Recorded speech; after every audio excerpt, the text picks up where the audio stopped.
वो जो कायनात के शुरू में थी, आज है और हमेशा रहेगी, एक अंतहीन दुनिया।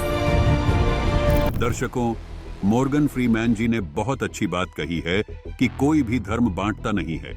मॉर्गन फ्रीमैन हमें एक होने की नसीहत देते हुए ये भी कहते हैं कि एक अंतहीन दुनिया है और रहेगी। दर्शकों, मॉर्गन फ्रीमैन जी का ये कथन बिल्कुल सही है।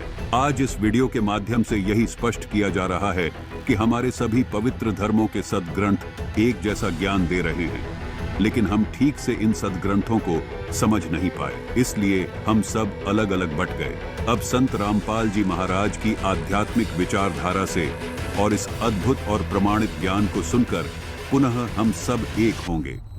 दर्शकों, ये तो सच है कि जिस परमात्मा ने ये सृष्टि बनाई है, या तो वो खुद इस सृष्टि रचना के बारे में बता सकता है, या उसके द्वारा कोई भेजा गया संत हो, वो इस सृष्टि रचना के बारे में बिल्कुल ठीक ठीक बता सकता है। इसके अलावा और कोई भी सृष्टि रचना को बताने में सक्षम नहीं है। कबीर परमेश्वर ने सृष्टि रचना का ज्ञान आज से लगभग 600 वर्ष पहले करवाया था, जो वो खुद इस धरातल पर चलकर आए थे। सृष्टि की रचना कैसे हुई, ये सवाल आध्यात्मिक ज्ञान को समझने के लिए सबसे ज़्यादा ज़रूरी है। इस बारे में संत रामपाल जी महाराज कहते हैं कि सृष्टि की रचना आध्यात्मिक मार्ग की मास्टर की है।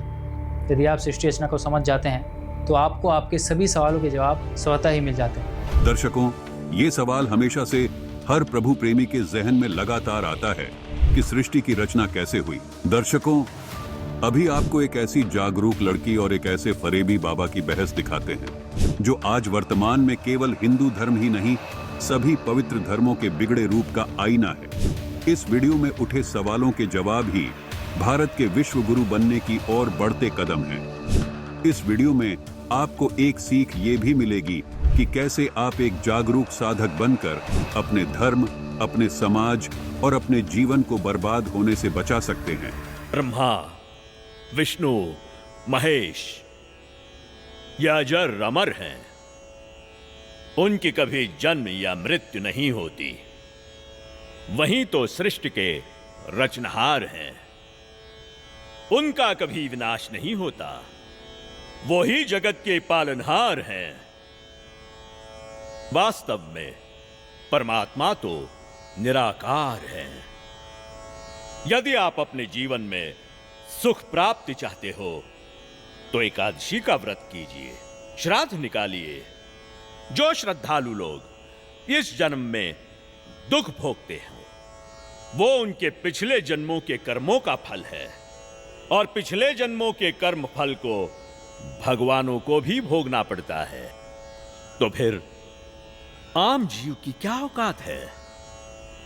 अगर परमात्मा की प्राप्ति चाहते हो तो हमारे साथ बोलिए, हरे राम राम राम हरे हरे, हरे राम राम राम हरे हरे, हरे कृष्णा कृष्णा कृष्णा हरे हरे, हरे कृष्णा कृष्णा कृष्णा हरे हरे।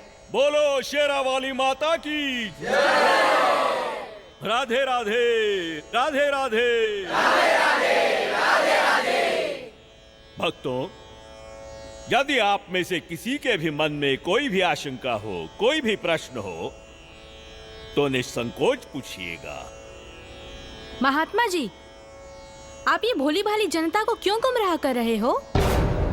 अरे दुष्ट लड़की, तेरा ये बोलने का दुस्साहस कैसे हुआ?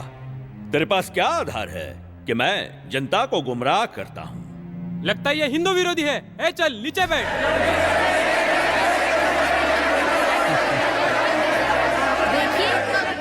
देखिए, हमारी इसी सोच की वजह से इन धर्मगुरुओं ने हमें गलत दिशा प्रदान की है।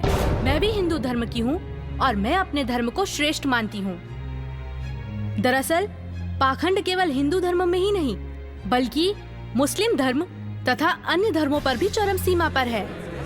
लेकिन ये हिंदू धर्म की आड़ में नकली संत अपना मनमाना आचरण करके शास्त्रों के विरुद्ध ज्ञान दे रहे हैं, और यही कारण है कि भक्ति करने वाले भक्त को वो लाभ नहीं मिले जो मीराबाई को मिला है, ध्रुव प्रहलाद को मिला है, नानक जी को मिला है। मैं किसी का विरोध नहीं कर रही।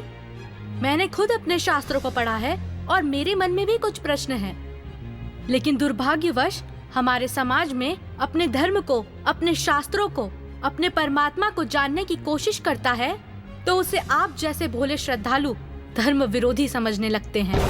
पर आज मैं जो आप सभी को सच्चाई बताने जा रही हूँ, जो शायद आपने पहले कभी नहीं सुनी होगी।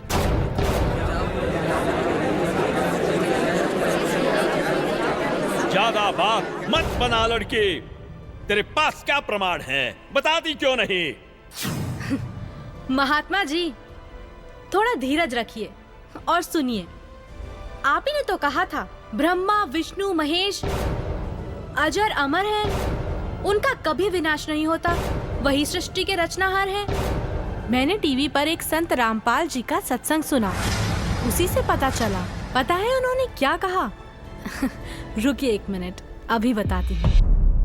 इस विवेकवान लड़की ने तथा कथित धर्मगुरु द्वारा बताई जा रही साधना पर आपत्ति दर्ज करते हुए संत रामपाल जी महाराज के सत्संगों का हवाला देते हुए कुछ प्रमाण दिखाने की बात कही। देखना दिलचस्प रहेगा कि संत रामपाल जी महाराज इस बारे में क्या प्रमाण दिखाएंगे। दर्शकों, जिस सवाल के जवाब का आप बेसब्री से इंतजार कर रहे थे, उस सवाल का जवाब अब संत रामपाल जी महाराज द्वारा दिया जाएगा। दर्शकों, कोई कहता है कि साइंस बड़ी है, तो कोई कहता है कि आध्यात्म के सामने साइंस कोई मायने नहीं रखती। संत रामपाल जी महाराज बताते हैं कि साइंस तथा आध्यात्म दोनों ही परमात्मा की देन है। अपने अपने क्षेत्र में दोनों का महत्व है। उदाहरण के लिए एक साइंटिस्ट व एक जादूगर को लेते हैं। दर्शकों, आपको पहले एक ऐसे आम साधारण जादूगर के करतब की एक वीडियो दिखाते हैं जिसको करना साइंस के लिए असंभव है।